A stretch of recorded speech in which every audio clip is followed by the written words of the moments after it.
Hello. So in this video we're going to go over an example for hypothesis testing for population proportion. So here we're talking about a yes-no trait, right? We're measuring a yes-no trait with a proportion or a percent.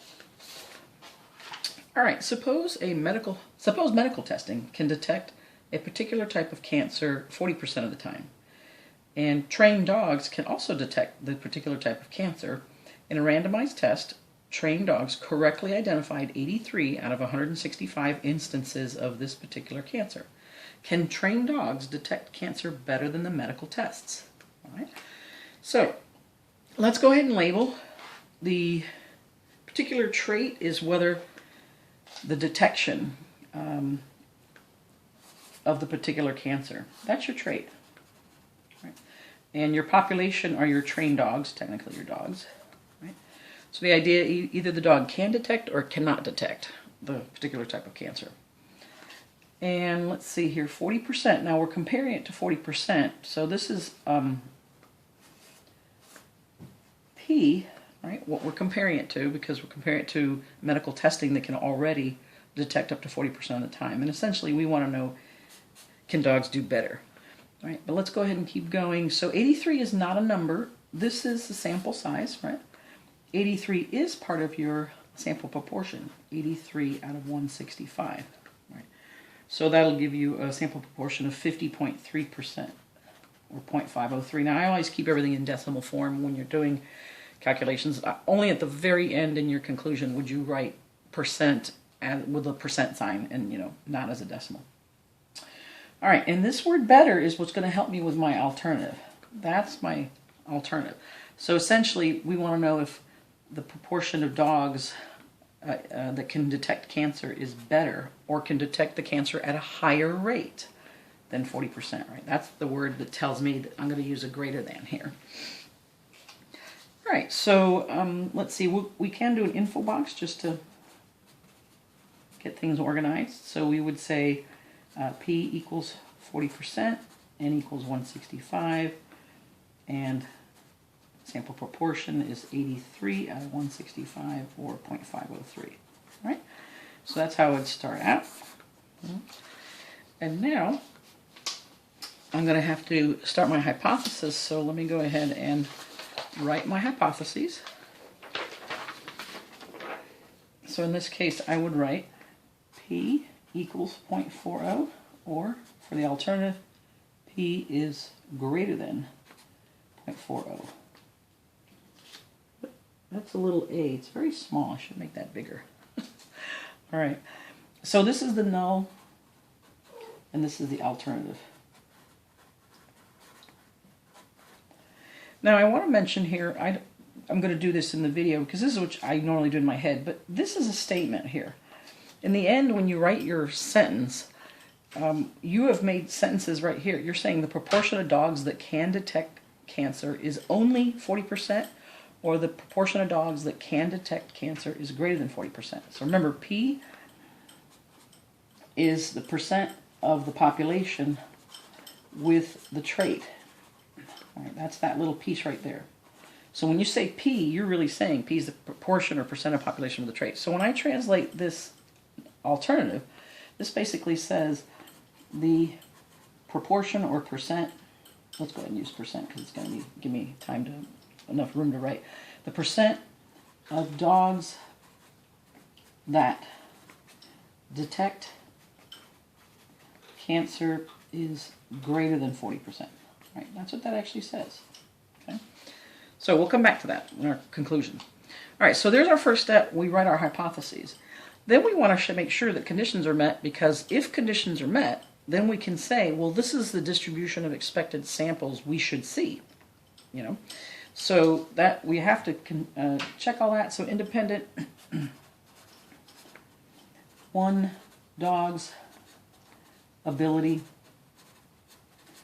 to detect cancer won't affect another, right?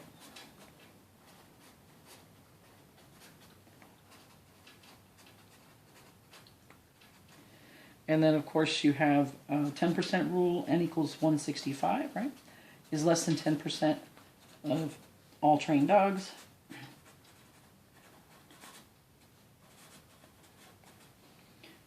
have the success failure, right, what I call representative sample. So out of 160, if your sample size is 165 and 40% of the dogs detect cancer correctly, that's 66 are correct. Correct detection is more than 10, we just need 10. And the rest, so let's say 165 minus 66 is 99, are incorrect. That's more than 10. All right, you have at least 10 of each, success and failure. And so your sample size is large enough to represent the population. And it's randomized. We were told that in the problem. So we've met conditions, which means now I can say, hey, I know what kind of samples I should expect to see and how they will be distributed. So let's go ahead and figure out standard deviation of the sample proportions. 0.4, 1 minus 0.4 over 165. When you do this calculation, you're going to get 0.038, or if you round it up a little bit, 0.04. So what this means then is this is the distribution of expected samples I would have. The sample proportions will pile up around 40%, right, and spread out by this. So we're going to have 0.44, 0.48, and 0.52. And going this way, 0.36, 0.32, and 0.28, right? So now, excuse me. The next thing is, now that I know the distribution of expected samples, right, what I should expect to see, now I go ahead and go out into reality, right, which was my sample, and I test this with my sample that I actually took in the real world. So the idea is, I take a sample, and remember I got 83 out of 165, which is 0.503, and I'm going to say, okay, well, where did that fall on my distribution? Well, somewhere between 48 and 52, right? Somewhere in here. So p hat is 0.503. Now, so here's where it falls, and I need to know which direction to shade. My alternative will tell me that. If I write it as a sentence like this, then this is greater than, so I'll shade to the right. So now I want to find the z-score and normal CDF. So when I find a probability, like what's the probability of getting this sample, assuming the null is true, that's the definition of the p-value, then what I do is I find the z-score for this and the normal CDF. So let's go ahead and do that. So the z-score is how far is this sample from the mean over the standard deviation. So how far is a sample 0.503 from the mean 0.40, right? All over the standard deviation, and I'm going to use the slightly more precise 0.038. All right. So my z-score comes out to be, excuse me, 2.71053, right? And now I'm going to do normal CDF from this 2.7, and you can tell it's like 1, 2, and almost 3 standard deviations. That's what we're getting here, and to infinity, so to 100 standard deviations. So I'm going to do normal CDF, and I don't use the z-tables. I use normal CDF. And the calculator will tell me this is 0.0033. 6. I'll go out this far. Normally I'll say this, I don't go out this far in my face-to-face classes. I'm going out this far because of the book. The textbook is really precise. So here then, I'm just going to kind of, if I move the decimal over 1, 2, this is going to be 0.336%. So I'm going to say that's 0.3%, right? So now I'm at the point where I'm going to do my conclusion, and I use 3 parts to my conclusion. I'm going to compare my p-value, and my cat's getting excited in the background, my p-value to the significance level, and the significance level is 5% if you're not given one. So here I have 0.3%, and my significance level is 5%. Now here's the idea. When I compare it, what I see is the p-value is much less than the significance level. Well, what does that really mean? The p-value is the probability of getting the sample I got, assuming the null was true.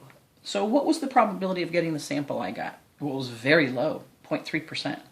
And remember, this is my model. It's the distribution of expected samples given that the null, which is the center of my model, given that's true. And this is what's supposed to be predicting what's going to happen. Well, what happened is I got a sample that was so unlikely, I don't think this is true anymore. Right? I don't think this is true anymore. So what I say is I would reject the null. So if I don't think the null is true, here's my null. I don't think that's true. Now one of these is likely to be true. Now you'll never know for sure. It's not 100%. But in my head, what I say is, okay, one of these is true and one of them is not likely. So if I don't believe this is true, then this is likely to be true. All right? So I say I reject the null. Right? I reject the null. And now I've got to write a sentence. Now the sentence is always in terms of the alternative. You have no choice about this structure. So you're either going to say there is strong evidence the alternative is true, or there's not enough evidence the alternative is true. That's it. Those are your choices. And then you write the alternative in context. So if I said, look, I think the alternative is true, right? It's likely that's true, not the null. Then which one of these sentences do you think I would want to pick? That there's strong evidence for the alternative or not enough? Well, if I think the alternative is true, I would say there's strong evidence for the alternative. So this is the one I'm going to go with. I'm going to go with this one. There's strong evidence the alternative is true. We're almost there. Now we just have to put this in context. Okay? Now, remember up here, I wrote what that was. The alternative says the percent of dogs that detect cancer is greater than 40%. That's it right there. So really all I have to do is drop that in here. Right? The percent of dogs that detect cancer correctly